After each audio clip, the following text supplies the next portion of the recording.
Hello guys, सबैलाई नमस्कार।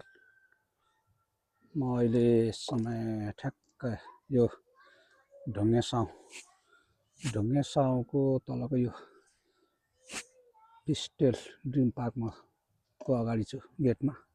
ठ्याक्क यहाँ चाहिँ एकदम ठुलो फन पार्क बनाएको छ। हेर्नु, वहाँदेखि पुरा वहाँसम्म, त्यसपछि पछाडि एकदम ठुलो छ। यो चाहिँ मेन गेट हो, मेन इन्ट्रेन्स हो।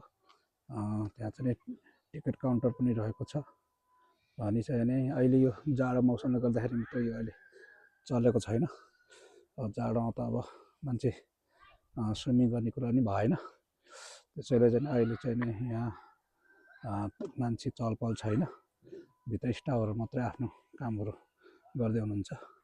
र यो गर्मी लागेपछि भने यो फन पार्क यति चल्छ। हेर्नु, बच्चाहरूको घुइँचो हुन्छ, ठुलै मान्छेहरूको अडल्ट्सहरूको पनि एकदम घुइँचो रहेको हुन्छ। यहाँ एकदम रमाइलो छ, मजा छ।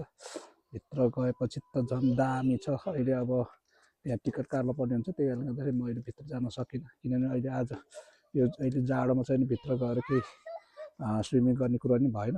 त्यसैले चाहिँ नि अहिले चाहिँ नि म बाहिरैबाट यो सानो भिडियो क्याप्चर गर्दैछु।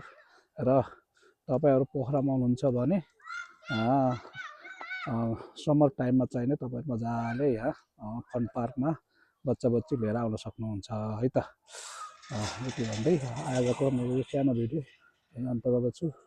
नमस्ते, जय नेपाल सबैजना भाइ त।